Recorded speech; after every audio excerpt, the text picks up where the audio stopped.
Just pause for a moment. Before celebrating freedom, feel the price that was never written on any bill.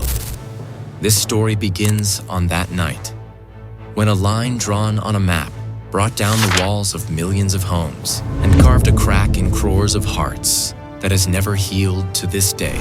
1947. A decision was made on paper, but on the ground, human beings were shattered. This freedom was not just the victory of a tricolor. It was mothers' empty arms, suitcases clutched in children's hands, and the final image of abandoned homes, reflected in the eyes of the elderly. Trains moved, but they were not carrying journeys. They were carrying lives, some that reached their destination, and some that became history along the way. Neighbors turned into enemies, and some enemies into angels. This is not the story of leaders' speeches.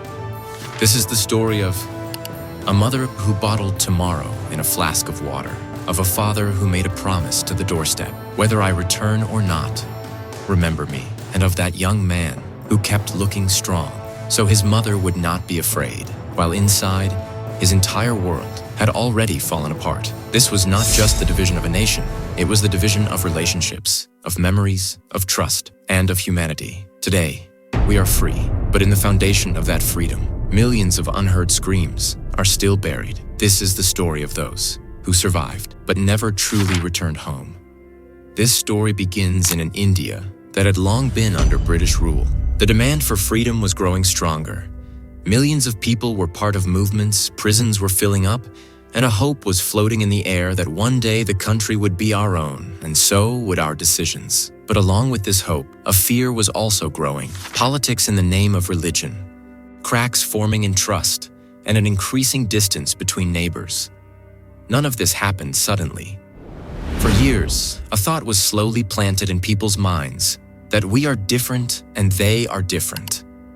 This idea was spread so quietly that people did not even realize when their hearts were filled with distance and suspicion. Around 1946, the atmosphere began to turn sharper and more volatile. After that day in Calcutta, conflicts and violence began to erupt in many places. Then news of violence kept spreading from Noakhali, Bihar, and several other regions. These incidents settled one thing firmly in people's minds. What was coming would not be just a political change. It would be a storm powerful enough to tear apart everyday life. Many historians have written about these events in detail and tried to explain them. Then came 1947. The date of independence was near, but along with it came the decision of partition. A line had to be drawn on paper, where Hindustan would be and where Pakistan. This task came to be known as the Radcliffe Line, and the speed with which the decision was made and the map was drawn only intensified the pain. In cities and villages where generations had lived together, rumors suddenly began to spread. From tomorrow, this area will be on the other side. It is no longer safe for us to live here. The army is coming. A mob is approaching. Rumors often run faster than the truth, and fear runs the fastest of all. Overnight, people did not just lock their houses, they locked their hearts. Neighbors began to avoid each other's eyes. The same hands that once shared sweets at each other's weddings now trembled as they tried to hide their children. Now do not listen to this history in the voice of a great leader delivering a speech. Listen to it in the breaths of those who set out carrying their entire lives on their backs. Imagine a mother who does not have a lifetime savings. Only a few clothes, a little flour, and a bottle of water for her children. That bottle is not an ordinary thing. It is tomorrow, because no one knows what will happen on the road. Imagine an elderly father running his hand over the threshold of his house one last time, as if he wants to tell the walls, I am leaving, but remember me. Imagine a young man trying to look strong from the outside, while inside he does not even know for which country he is living, because the country is being born today, but his own world is breaking apart today. And then it began. One of the largest migrations in human history. The estimates vary, but historians generally believe that around 10 to 15 million people were displaced, leaving behind their homes, fields, shops, and neighborhoods. The number of those who died is also estimated differently. Some say 200,000, some 500,000, and some historians speak of figures ranging from 1 million to even 2 million. Records from that time were scattered, and much was never recorded at all. But do not forget one thing behind these numbers. Behind every one was an entire family, an entire story. These figures and debates are mentioned in many well-known books. The journey itself became the deepest wound. People walked on foot, traveled in bullock carts, were crammed into trucks, and most of all, into trains. A train, which on ordinary days shortens distances, became a carriage of fear during partition. Stations were filled with crowds, with crying, with separation. Some people lost their loved ones right there on the platforms. A hand slipped away in the crowd, and that hand was never found again. Many people lost their voices calling out each other's names, and when the train finally moved, hearts trembled with it, because no one knew whether the next station would be safe or not. In many places, trains were attacked, passengers were assaulted, and the word train itself became a piece of news that made people drink even a sip of water with fear.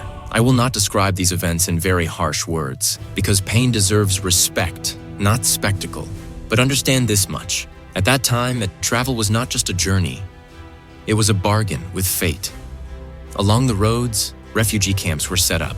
The word camp sounds simple, but in reality, it was a place where a human being folded their entire identity into a small blanket. There were long lines there, for food, for water, for medicine, and the longest line of all, for news. People asked, "Have you seen my brother? What happened to my mother? Did anyone from our village survive?" And many times, the answer was only silence. There were also people in the camps who helped. Doctors, volunteers, ordinary citizens, working day and night. But the need was so vast that even help fell short. Children grew up too fast there, and adults grew old too soon. It was there that people understood how the meaning of home had changed. Home was no longer walls, but those two people sitting beside you, who had somehow survived. The bitterest part of this story is that in many places, those who were feared were not enemies who came from outside. They were the same people you had called by name just yesterday. It is easy to say that the circumstances were bad, but the truth is that when hatred is fed within a society, one day that wind turns into fire, and fire does not know the difference between the innocent and the guilty. Many people also saved their neighbors. There are countless stories where someone risked their own life to hide a family of another faith, to show them a way out, to give them food. That is why this tragedy hurts even more, because humanity had not completely died at that time. In some places, it survived, but it was far too little. Now imagine that moment when a family crosses the new border. A signboard stands ahead. You are now in another country. But what has changed inside? The same worry in the mother's eyes, the same hunger in the child's stomach, the same trembling in the father's palm. The few pieces of jewelry they carry are no longer ornaments. They are tickets, not bribes. The fare for survival. People sell their utensils, their clothes, their books, everything to move forward. And many times, there is not even a chance to sell. Whatever is in your hands becomes your future. After partition, cities changed. The language of neighborhoods changed.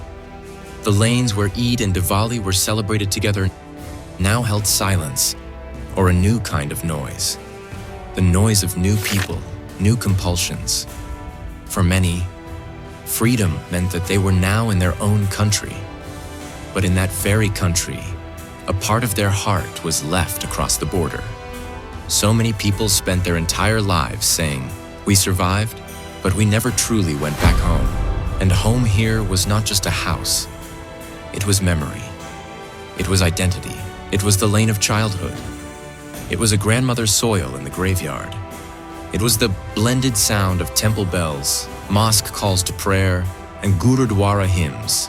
And now listen to the most human, the most deeply piercing truth of this story.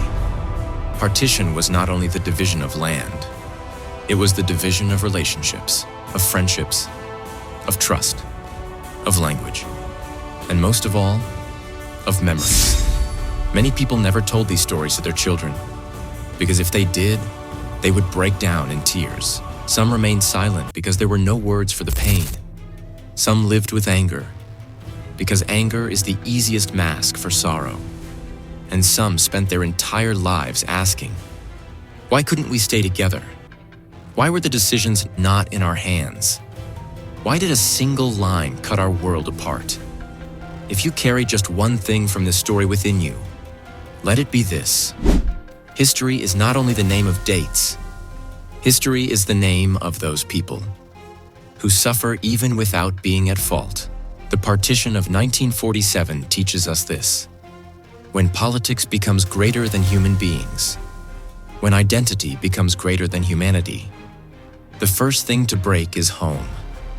And when a home breaks, a human being breaks from within. Then it takes generations to put themselves back together.